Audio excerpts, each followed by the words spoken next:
Structure of glucose.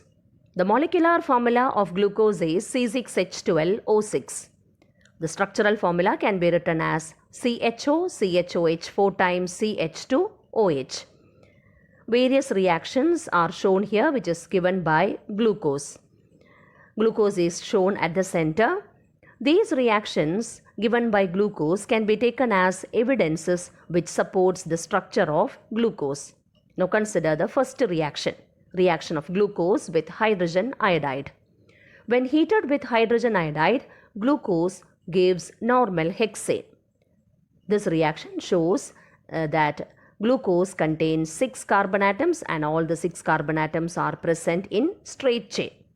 Now consider the next reaction given by glucose, that is reaction of glucose with hydroxylamine NH2OH. It is the CHO group present in aldehyde which reacts with hydroxylamine NH2OH. As a result of this reaction, we get an oxide. Now consider the next reaction, that is reaction of glucose with hydrogen cyanide. Here again it is the CHO group of aldehyde which reacts with HCl and we get the corresponding cyanohydrin. Now these two reactions, that is reaction of glucose with hydroxylamine and hydrogen cyanide, shows the presence of a carbonyl group in glucose. Now consider the next reaction, that is oxidation of glucose using bromine water. Bromine water is a mild oxidizing agent. So it oxidizes the CHO group present in glucose to COH group, as a result of which we get gluconic acid. So glucose on oxidation with bromine water gives gluconic acid. This reaction indicates the presence of an aldehydic group in glucose. Now consider the next reaction, that is reaction of glucose with acetic anhydride. When glucose is treated with acetic anhydride, we get pentaacetate. We know that in glucose 5 OH groups are present. So these OH groups will react with acetic anhydride and all the OH groups present in glucose will be converted to OCOCH3 groups. So that is how we get a pentaacetate. This reaction of glucose with acetic anhydride shows the presence of 5 OH groups in glucose. Now consider the next reaction, that is oxidation of glucose using nitric acid.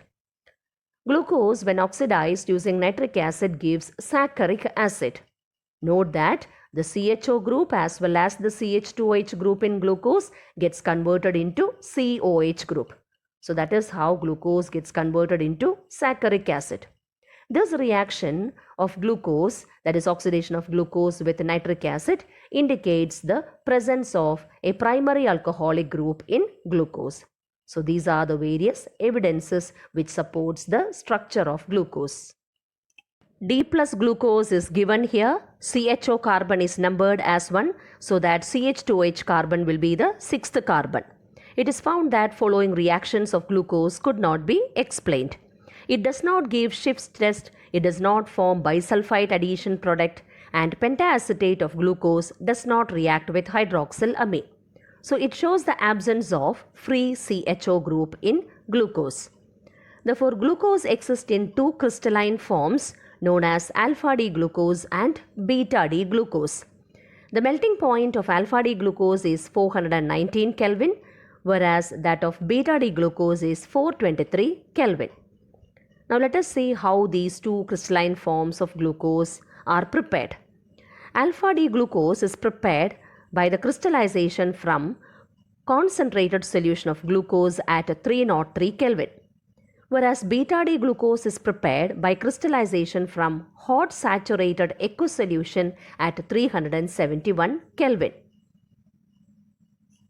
Thus glucose exists in two forms as alpha D glucose and beta D glucose. Thus we can say that glucose has a cyclic hemiacetal structure. It is cyclic, which shows that it is present in the form of a ring. And how many members are present in that ring? 6 members are present in the ring. And how is that ring formed? It is formed by the interaction of the OH group present with the 5th carbon with the CHO group in glucose. So next we shall see how to draw the structures of alpha D glucose and beta D glucose, or the cyclic hemiacetal structures of glucose. So let us learn how to draw the cyclic forms of glucose, that is alpha D glucose and beta D glucose. For that we should start with D plus glucose. Number the carbon atoms. CHO carbon should be numbered as 1 so that CH2OH carbon will be the 6th carbon. Now consider the first carbon, that is the CHO carbon, and the 5th carbon carrying an OH group. The CHO group will interact with the OH group present in the 5th carbon. By the interaction of these two groups, the first carbon will be joined to the 5th carbon through an oxygen atom. Thus we get a cyclic structure. This is known as hemiacetal structure. Now in this structure, take alpha D glucose. Here you can see that in the first carbon, the OH group is shown on the right hand side.